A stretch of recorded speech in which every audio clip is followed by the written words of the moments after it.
बाळा, तुझ्या डोक्यातील प्रत्येक प्रश्नाचं उत्तर आता मिळणार आहे. विचारांचं गोंधळ आता शांत होणार आहे. हा व्हिडिओ तू एकदा शांतपणे ऐक. सुख म्हणजे काय? प्रत्येकाच्या सुखाची एक परिभाषा वेगवेगळी असते. होय बाळा, तुम्हाला कशाने सुख मिळतं याचा विचार करा. बाकीचे त्यांची आयुष्य कसं जगत आहे त्यांच्याकडे लक्ष देऊ नका, कारण त्यांचे विचार वेगळे आहेत. आणि तुम्हाला एखादी गोष्ट करून सुख मिळत असेल तर ते कायम करा, कारण हे तुमचं आयुष्य आहे आणि ते तुम्हालाच पुढे घेऊन जायचं आहे. होय बाळा, जेव्हा वाईट, निगेटिव्ह, नकारात्मक विचार मनामध्ये येतात, कारण अजून तुम्ही त्या व्यक्तीचं ऐकता जे तुम्हाला दुखावतात. पॉझिटिव्ह संदेश तुम्ही बघत चला आणि त्यांना सबस्क्राईब करत चला. जसंच हा संदेश स्वामी सेवा आणि मी. अजूनही चॅनलला सबस्क्राईब केलं नसेल तर लगेच चॅनलला सबस्क्राईब करा आणि कमेंट बॉक्समध्ये श्री स्वामी समर्थ असे टाईप करा. बाळा, स्वतःला कशात न कशात बिझी ठेवा.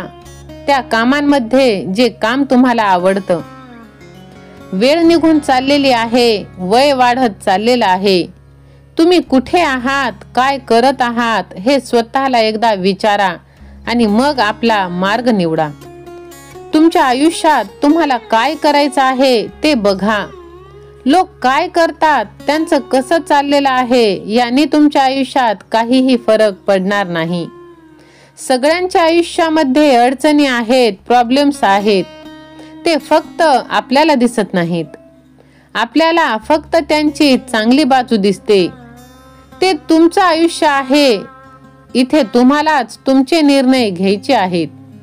त्यामुळे आनंदी राहा आणि भगवंताचे नामस्मरण करत राहा. सहमत असाल तर होय स्वामी आई असे टाईप करा आणि व्हिडिओला तुम्ही लाईक करा. आयुष्य आनंदाने जगायचं. आयुष्य म्हणजे काय? पुढे जात राहणं. तुमच्या सोबत किंवा तुमच्या शिवाय आता तुम्ही ठरवा. कुठल्या गोष्टींना कुरवाळत बसायचं आहे आणि कुठल्या गोष्टी सोडून पुढे जायचं आहे. प्रत्येक दिवस आपल्याला काय शिकवतो? तर प्रत्येक दिवस तुम्हाला लढायला शिकवतो. काल खूप काही वाईट घडले असेल, पण आज इथे सगळं विसरून एक नवीन सुरुवात तुम्ही नक्कीच करू शकता.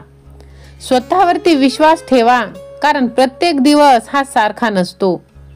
आज काय करायचं आहे, आज कसं काम करता येईल, आज कसं आलेल्या संकटांना सामोरं जायचं आहे याच्यावर तुम्ही लक्ष द्या.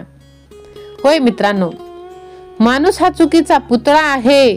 माणसाकडूनच चुका होतात. प्रत्येक जण चुका करतो आणि त्या झाल्याच पाहिजे, कारण त्याशिवाय आपल्याला शिकता येत नाही. पण त्या चुकांमधून शिकून पुढे जाता सुद्धा आलं पाहिजे. नाहीतर तेच धरून बसाल तर कायम दुःखीच राहाल आणि स्वतःला दोष देत असाल की असं झालं का म्हणून हे झालं, असं केलं म्हणून ते झालं. आता निर्णय तुमचा आहे की तुम्हाला काय सोडून द्यायचं आहे आणि काय धरून बसायचं आहे ते विचार करा. दुःख घेऊन बसला तर दुःखच कायम मिळेल आणि सुख घेऊन बसला तर सुखच मिळेल. जेव्हा आपल्याला आपल्या आयुष्यात एखादी वाईट गोष्ट घडते तेव्हा आपण असा का विचार करतो की हे सगळं माझ्या सोबतच का झालं? आपण असा विचार का करत नाही की काहीतरी चांगलं होणार असेल म्हणून आज हा वाईट दिवस माझ्या आयुष्यात आला आहे. वेळ कशी निघून जाते. आपण विचार करतो की असं करू का तसं करू, हे झालं तर काय होईल, जर ते केलं तर काय होईल, आणि याच्यामध्येच अर्ध आयुष्य, अर्ध वेळ निघून जातो. तुम्हाला वाटत असेल की तुमच्याकडे खूप वेळ आहे, पण खरं तर ती एक संधी आहे जी फक्त तुम्हाला मिळालेली आहे. वेळेचं सोनं करण्यासाठी आता निर्णय तुमचा आहे. तुम्हाला वेळ कशात घालवायचा आहे. मी हे करू शकेल का, मला हे जमेल का, कोणाचेही ऐकू नका, कारण त्यामुळे तुमच्या मनामध्ये निगेटिव्हिटी वाढत जाते आणि जे कुठे सुरू करणार असता ते पण करत नाही. मला माहित आहे तुम्ही जे काही करत असाल किंवा करणार असाल त्यामध्ये तुम्ही नक्कीच यशस्वी व्हाल.